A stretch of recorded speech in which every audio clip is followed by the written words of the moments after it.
नमस्कार, बहुत स्वागत है आपका मेरे चैनल एस्ट्रोलॉजिकल एवेन्यूज़ में। और आज हम बात करेंगे किन राशियों से शनि देव की साढ़े साती समाप्त हो रही है।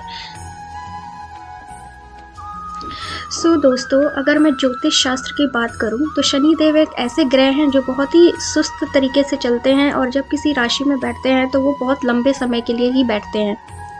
29 अप्रैल 2022 को शनिदेव अपने मकर राशि से निकलकर वो अपने खुद की राशि कुंभ राशि में प्रवेश करेंगे। यहाँ पर उनकी गोचर की स्थिति बनेगी और ये स्थिति उनकी 12 जुलाई तक 2022 तक रहेगी।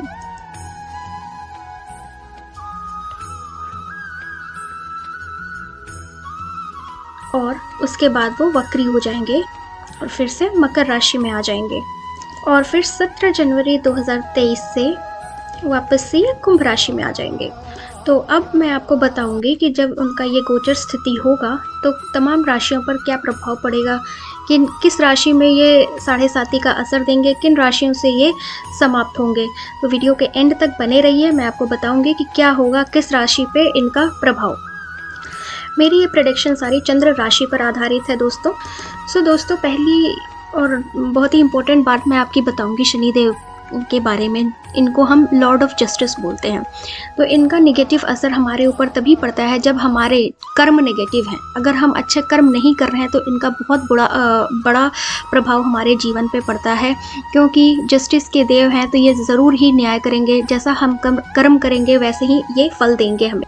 और अगर ये कुंडली में आपके नेगेटिव होकर बैठे हैं, इसका मतलब, और गोचर की स्थिति में है, तब तो समझ लीजिए ये बहुत ही बुरा प्रभाव डालेंगे, बहुत ज़्यादा नेगेटिव असर करेंगे। लेकिन अगर यही आपके पॉजिटिव होके, आपके कर्म भी पॉजिटिव हैं और लाभ भाव में बैठे हैं, तो ये आपको बहुत बड़ा लाभ भी देकर जाएंगे। आपकी सुख और समृद्धियों में 4 चांद लगाएंगे ये। तो चलिए बात करें हम मेष राशि की। तो दोस्तों, ना इस टाइम आपके ऊपर साढ़े साती चल रही है और ना ही ढैया चल रही है। 2025 तक आप इन चीज़ों से मुक्त हैं। यहाँ पर शनिदेव आपके 10वें और 11वें भाव के स्वामी हैं और 2022 के शुरुआत में शनिदेव आपके 10वें भाव यानी आपके प्रोफेशन के हाउस को रूल कर। इसके बाद वो 29 अप्रैल को जब ये अपना स्थान परिवर्तन करेंगे तो ये आपके 11वें भाव में जाएंगे। तो आपको यही सजेशन है मेष वालों कि आप प्रयासरत रहिए। आप जितनी मेहनत करेंगे उतना ही फल मिलेगा और ज़रूर मिलेगा। तो आप अपनी मेहनत को कम मत करिए, प्रयास करते रहिए, सकारात्मक परिणाम ज़रूर मिलेंगे। थोड़े बहुत उतार चढ़ाव होंगे, लेकिन आप मायूस ना होएं, क्योंकि आपकी कड़ी मेहनत का रिजल्ट शनिदेव जरूर देकर जाएंगे। और क्योंकि जो 10वां भाव है वो पिता का भी स्थान होता है, तो आपको अपने पिता के स्वास्थ्य का भी ख्याल रखना है। वृषभ राशि की बात करें तो यहाँ पे शनिदेव आपके 9वें और 10वें भाव के स्वामी हैं और यहाँ पर आपकी भी ना साढ़े साती चल रही है, ना ही इनकी ढैया चल रही है। तो आप भी 2025 तक इनसे आज़ाद हैं। 2022 के शुरुआत में ये आपके 9वें स्थान पर हैं, यानी ये भाग्य के भाव में आपके विराजमान हैं। और साथ ही ये जो है ना, अध्ययन की दशा, मतलब अध्ययन का भी हाउस होता है। तो इस समय शनिदेव आपके ऊपर जो सकारात्मक प्रभाव यही डालेंगे कि आप अपने पढ़ाई लिखाई में, धर्म कार्य में रुचि लेंगे और आपके भाग्य को मजबूत करेंगे।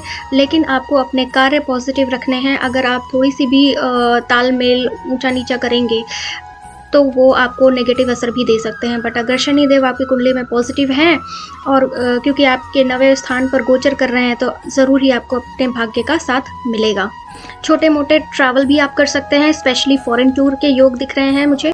लेकिन जब ये अप्रैल से जुलाई तक, 29 अप्रैल से 12 जुलाई तक जब ये गोचर करेंगे आपके 10वें भाव, तो वहाँ पे थोड़ा बहुत ये आपका स्ट्रगल बढ़ाएंगे, थोड़ी सी मुश्किलें खड़े करेंगे आपके अपने गोल्स की तरफ। तो आपको मेहनत अपनी बराबर जारी रखनी है, घबराना नहीं है। बात करते हैं अब मिथुन राशि की। तो मैं बताऊंगी कि आपके ऊपर इनकी ढैया चल रही है और शनिदेव आपके अष्टम भाव को रूल कर रहे हैं। ये भाव हमारा होता है डीप स्टडी का, रिसर्च का, और हमारे मृत्यु का भी भाव होता है, जो आपको चोट चपेट लगा सकता है। तो आपको यहाँ पे सावधान रहने की ज़रूरत है। और अप्रैल में 29 अप्रैल को ये आपके 9वें भाव में गोचर करेंगे। तो यहाँ पे आपको भाग्य का साथ मिलेगा और आपके जीवन में खुशियाँ वापस आएंगी। आपको अपने भाग्य का बहुत ही भरपूर साथ मिलेगा। आप भरपूर खुशियाँ महसूस करेंगे, सब चीज़ें बेहतर होने लगेंगी आपके लिए। मिथुन राशि। कर्क राशि की तरफ चलते हैं। ना आपके ऊपर ढैया है और ना ही साढ़े साती चल रहा है। और यहाँ पे शनिदेव आपके सप्तम और अष्टम भाव के स्वामी हैं। और जब 29 अप्रैल को ये गोचर करेंगे तो आपके ऊपर ढैया का असर शुरू हो जाएगा। उस टाइम पे ये आपके अष्टम भाव में आएंगे, तो यहाँ पे आपके थोड़े से स्वास्थ्य में परेशानियां दिख रही हैं जब भी आपके अष्टम भाव में आएंगे, क्योंकि ये भाव वैसे भी खराब है और शनिदेव अगर आपकी नेगेटिव असर करते हैं तो आपका स्वास्थ्य काफ़ी खराब रहने के चांसेस दिख रहे हैं। और थोड़ा सा जीवन साथी के साथ भी अपने संबंधों पर ध्यान देना है, उसमें भी खटास दिख रही है। आप अपने नौकरी में, रोजगार में जो आपका बिजनेस है, थोड़ा सा आपको संभलना है, क्योंकि चीज़ें ऐसा ना हो जाए कि रेत की तरह आते आते वो रेत की तरफ फिसलने लगे। जो चीज़ें दिख रही हैं कि हमारे पास आएगा बट वो धीरे धीरे फिसल ना जाए, तो इसका खास ख्याल रखना है आपको। हो सकता है आपके बिजनेस में जो आपके कस्टमर्स हैं वो आपके बिजनेस को लेके अच्छा फीडबैक ना दे पाए, रेपुटेशन खराब होने के चांसेस दिख रहे हैं, तो आपको ध्यान रखने की ज़रूरत है। यहाँ सिंह राशि की बात करें दोस्तों अगर, तो आपके ऊपर 7.5 का असर रही है। यहाँ पर शनिदेव आपके छठे और सप्तम भाव के स्वामी, तो यहाँ पे शनिदेव क्योंकि आपके छठे भाव को रूल कर रहे हैं, तो जो हमारा छठा भाव होता है वो रोग ऋण शत्रु का भाव होता है, तो आपको इससे रिलेटेड परेशानियाँ हो सकती हैं। आपके शत्रु हो सकता है आपके ऊपर हावी हो, आपके छोटे मोटे एक्सीडेंट्स हो सकते हैं, तो कर्जे लेने के चांसेस बढ़ सकते हैं, तो आपको यहाँ पे थोड़ा सा संभल के रहना है। और अप्रैल से जुलाई तक का जो समय है जब ये आपके सप्तम भाव में रहेंगे, तब ये आपका विवाह करवा सकता है और या फिर आपके जो पार्टनरशिप है, बिजनेस पार्टनरशिप में लाभ दे सकता है। इस तो सप्तम भाव क्योंकि हमारा business partner and life partner का घर होता है, तो इससे रिलेटेड आपकी चीज़ें पॉजिटिव होंगी। कन्या राशि की तरफ चलते हैं, तो आपके ऊपर भी ना ही 7.5 चल रही है और ना ही ढैया। आप भी 2025 तक अपनी लाइफ एंजॉय कर सकते हैं, कोई स्ट्रगल नहीं है, शनिदेव से रिलेटेड कोई परेशानियां नहीं दिख रही हैं 2025 तक। तो आपके लिए शनिदेव जो है वो पंचम भाव में गोचर कर रहे हैं, और जो ये पांचवा भाव होता है ये हमारे करियर से रिलेटेड होता है, एजुकेशन से रिलेटेड होता है, लॉटरी का घर होता है और हमारे डाइजेशन का घर होता है। तो शनिदेव आपको इससे रिलेटेड मिक्स्ड रिजल्ट दें, और ये घर हमारा रोमांस का भी होता है, लव अफेयर का भी घर होता है। साथ ही शनिदेव हमेशा आगे वाली राशि में भी चलते हैं, तो आपका जो छठा भाव है वो भी शनिदेव ही रूल कर रहे हैं, और छठा भाव हमारा रोग ऋण शत्रु का भाव होता है। तो यहाँ पे आपको ये समझना होगा दोस्तों कि अगर आप सही तरीके से इन्वेस्टमेंट या ट्रेडिंग करते हैं तो आपको पांचवें भाव से रिलेटेड आप पॉजिटिव रिजल्ट मिलेंगे, क्योंकि पांचवा भाव हमारा ट्रेडिंग को भी दिखाता है या लॉटरी को भी दिखाता है, बट आपकी नीयत साफ़ होनी चाहिए, आपका कर्म जो है वो बहुत साफ़ होना चाहिए, आपको इससे रिलेटेड अच्छे रिजल्ट मिलेंगे। आप अपना अच्छा टाइम ये टाइम यूटिलाइज करके अच्छे कर्म करके आप आगे बढ़ सकते हैं। बात करते हैं अब तुला राशि। तो तुला राशि वालों, आपके ऊपर शनि देव की ढैया चल रही है। अप्रैल में जब ये स्थान चेंज करेंगे तब आपके ऊपर ढैया का असर थोड़ा कम होगा, लेकिन जब वापस से ये वक्री हो जाएंगे तो फिर से आपके ऊपर वापस से असर आएगा। इसीलिए ये कहना सकते हैं कि पूरी तरीके से ढैया का असर आपके ऊपर से समाप्त नहीं होगा। इसीलिए मैं यही कहूँगी कि आपके ऊपर शनिदेव का असर जनवरी 2023 में जब पूरी तरीके से अपना स्थान परिवर्तन करेंगे तब जाके ढैया का असर समाप्त होगा। तो तुला वालों, यहाँ पे शनिदेव आपके चौथे भाव को रूल कर रहे हैं, जो कि है माँ का भाव होता है, सुख सुविधाओं का घर होता है, और 4 के साथ साथ ही आगे वाला घर 5वां भाव जो कि है शिक्षा, लव, रोमांस का, ट्रेडिंग का, करियर का, एजुकेशन का, इसको भी रूल। तो यहाँ पे शुरुआत के दिनों में यानी कि 2022 जब शुरू होगा तब आपको प्रॉपर्टी से रिलेटेड लाभ मिलेगा, और जब ये 5वें भाव में जाएंगे तब आपको एजुकेशन, करियर, अगर आप स्टूडेंट हैं और आप अपना करियर बनाना चाह रहे हैं तो आप अपनी मेहनत के दम पे आप बहुत ही अच्छे तरीके से आगे बढ़ सकते हैं। आपको करियर से रिलेटेड पॉजिटिव रिजल्ट मिले। यहाँ पे आपके आय की भी वृद्धि होगी, सुख सुविधाओं में भी वृद्धि होगी, ये बात तय है। वृश्चिक राशि की बात करते हैं। अभी तो आप आज़ाद हैं शनिदेव से, लेकिन जब ये गोचर करेंगे, जब अपना स्थान चेंज करेंगे 29 अप्रैल को, तब ये आपकी ढैया का असर दिखाना शुरू करेंगे। तो यहाँ पे शनिदेव आपके तीसरे भाव यानी जो साहस और पराक्रम का भाव होता है और जो भाई बहनों का घर होता है वहाँ पे असर डाल, और साथ ही चौथा भाव भी देखेंगे, चौथे भाव में भी ये आएंगे। तो चौथे भाव से रिलेटेड जो कि माँ का भाव है, सुख सुविधाओं का घर है, उसको भी ये रिजल्ट, उससे रिलेटेड भी रिजल्ट आपको ये देंगे। तो वर्ष की शुरुआत में आपको तीसरे भाव के रिजल्ट मिलेंगे, जैसे कि आपके साहस और पराक्रम में वृद्धि होगी और अच्छा परिणाम मिले। लेकिन ये ध्यान रखिए, ये जो साहस और पराक्रम वाला घर है, इसका रिजल्ट तभी मिलता है जब आप एक्सट्रीम हार्ड वर्क करते हैं। तो हार्ड वर्क के दम पे ही आपको इससे रिलेटेड परिणाम मिलेंगे। जब अप्रैल में ये स्थान परिवर्तन करेंगे तब आपको चौथे घर से रिलेटेड रिजल्ट मिलेंगे। वाहन का सुख मिलेगा, प्रॉपर्टी ज़मीन की अगर आप देख कर रहे हैं या लेना चाहते हैं तो आपको यहाँ पे भी पॉजिटिव रिजल्ट मिलने के चांसेस हैं।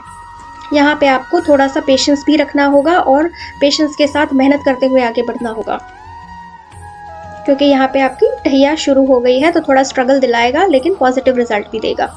जब भी आप किसी से बात करें या अपनों से या रिश्तेदारों में या रिश्तों में खटास ना है, इसका आपको खास ख्याल रखना है। इसीलिए आपको बहुत ही पोलाइट वे में बात करना है, बहुत अच्छे वर्ड्स चूज़ करके ही आपको बात करना सही है। अब अगर धनु वालों की बात करें तो ये आपके धन भाव में विराजमान है, जो कि आपका दूसरा भाव है। दूसरा भाव हमारा वाणी का भाव होता है, परिवार का भाव होता है और सेविंग्स का घर होता है। तो यहाँ पे आपको इससे रिलेटेड रिजल्ट मिलेंगे। और धनु राशि क्योंकि आपके 7.5 का अंतिम चरण है, तो यहाँ पे आपको शनिदेव इसी के अकॉर्डिंग रिजल्ट, और क्योंकि ये आपकी उतरती हुई 7.5 है तो ये आपको इससे रिलेटेड पॉजिटिव रिजल्ट देके जाएंगे। आपका पारिवारिक सुख बढ़ेगा, धन संपत्ति अगर आप सही तरीके से सेव करें, सही तरीके से कमाया हुआ धन है तो वो जरूर आपकी सेविंग्स का पार्ट बनेगा। फिर से आपका ये जो है शनिदेव दूसरे भाव के साथ साथ तीसरे भाव को भी रूल कर रहे हैं, जो कि साहस और पराक्रम का भाव है। तो आपके हार्ड वर्क का रिजल्ट ये ज़रूर देंगे। और अप्रैल में जब ये स्थान चेंज करेंगे 29 अप्रैल 2022 को, तो आपके ऊपर से शनि की 7.5 का प्रभाव खत्म हो जाएगा। लेकिन वापस से जब ये 12 जुलाई को वक्री होंगे तो वापस से आपके ऊपर 7.5 का असर दिखेगा। इसीलिए ये पूरे तरीके से आपका 17 जनवरी 2023 को आपके ऊपर से 7.5 का अंत होगा। यहाँ पे धनु वालों एक ही बात बोलूँगी आपको कि आप किसी को उधार मत दें, क्योंकि उधारी जो है वो आपको धन हानि ला सकता है।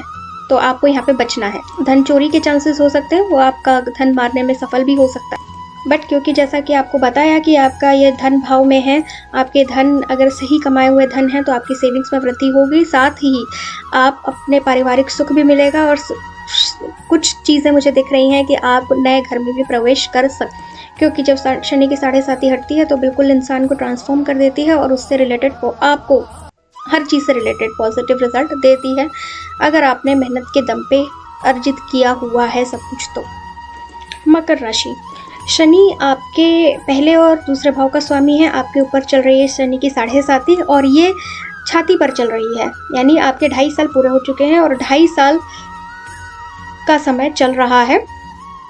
अगले 2.5 साल और आपके अंदर रहेगा। शनि की जो 7.5 होती है वो 7.5 साल होती है, तो हर 2.5 साल में ये स्थान परिवर्तन करते हैं। इसीलिए इनको 3 चरण भी दिए गए हैं। पहला चरण जो होता है वो शनि की चढ़ती हुई 7.5 होती है। दूसरा जो कि आपके ऊपर चल रहा है वो छाती पर बोलते हैं, ये मिड वाला समय होता है जो कि काफ़ी कष्टदायी होता है। और तीसरा चरण होता है जिसको कि हम बोलते हैं उतरती 7.5, तो लास्ट के 2.5 साल होते हैं। तो आपके ऊपर चल रही है छाती वाली 7.5। और ये जो 7.5 है ना मकर राशि वालों, आपकी छाती पर चल रही है जैसा कि बताया। और ये अप्रैल में जब ये स्थान परिवर्तन करेंगे और कुंभ राशि में प्रवेश करेंगे तब आपकी 7.5 अंतिम चरण वाली शुरू हो जाएगी। तो यहाँ पे आपको भी यही सलाह है कि आप भी किसी को धन उधारी पे मत दें, या आप धन का थोड़ा सा खास ख्याल रखें, क्योंकि आपके धन लॉस दिख रहा है। कोई भी गलत तरीके से आपको फुसला के बहला के आपका धन चुरा सकता है, जो आपको अननेसेसरी की टेंशन देगा। और अगर जॉब करते हैं या फिर बिजनेसमैन है तो आपको बहुत ही संभल के कदम रखने होंगे, क्योंकि इलीगल एक्टिविटी बिजनेस में या काम में, आपके किसी भी काम में बहुत बड़ा लॉस दिखा सकता है।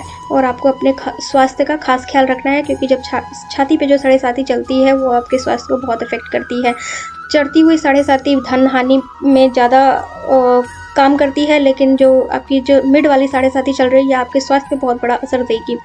उतरती हुई 7.5 में आप थोड़ा रिलैक्स फील करेंगे। कुंभ राशि की तरफ अब चलते हैं।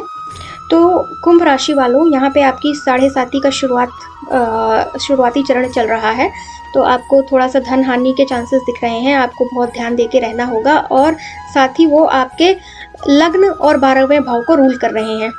तो जो हमारा पहला घर जो होता है ना, लग्न घर जो होता है, ये हमारे हेल्थ, हमारे कैरेक्टर को दिखाता है। और जो 12वां भाव होता है वो विदेश सेटलमेंट को और हमारे खर्चे, जो फिजूल की खर्चियाँ, हॉस्पिटल में खर्चे, कोर्ट केस में खर्चे, जो खर्चे हमें नहीं करने चाहिए या औपचारिक वाली खर्चे हो गई हैं, अननेसेसरी के जो खर्चे होते हैं, उन पे ये असर कर रहा है। आपको बहुत ध्यान दे के रहना होगा क्योंकि ये 7.5 का पहला चरण है। और जब 29 अप्रैल को शनि देव स्थान परिवर्तन करेंगे तो आपकी ढैया जो है वो पहला चरण, पहले 2.5 साल समाप्त हो जाएंगे और दूसरा चरण शुरू हो जाएगा जिसको बोलते हैं छाती की 7.5। तो यहाँ पे आपको अपने हेल्थ का खास ख्याल रखना हो।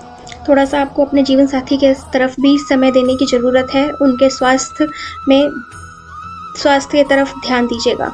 अब बात करते हैं मीन राशि की। यहाँ पे शनिदेव आपके 12वें भाव के स्वामी हैं और 11वें भाव के भी स्वामी हैं। तो जो हमारा 12वां भाव होता है वो विदेश सेटलमेंट, फिजूल की खर्ची का घर होता है। और जो 11वां भाव होता है वो धन कमाने का, किस तरीके से धन आएगा, उसका भाव होता है ये। तो दोस्तों अभी तो 11वें भाव में है और जब राशि परिवर्तन करेंगे तभी आपके 12वें भाव में आएंगे और वहीं से आपकी 7.5 का शुरुआत होगा। तो जैसे ही वो 12वें भाव में आएंगे तो ये 12 जुलाई तक 12वें भाव में रहेंगे और फिर वक्री होके ये वापस से 11वें भाव में आ जाएंगे, जो कि चलेगा 17 जनवरी 2023 तक। तो ये ग्रहों की दृष्टि और उनके चाल के अकॉर्डिंग ही चीज़ें आप पे असर करेंगी। तो शनिदेव जो आपके 7.5 का शुरुआत कर रहे हैं, आपको बहुत ही ख्याल रखना है, स्पेशली धन रिलेटेड इश्यूज ना हो जाए, इसका आपको खास ख्याल रखना है। आपको बहुत ही ईमानदारी के साथ अपने जीवन का व्यापन करना शुरू करना है आपको, और यही करते रहना है।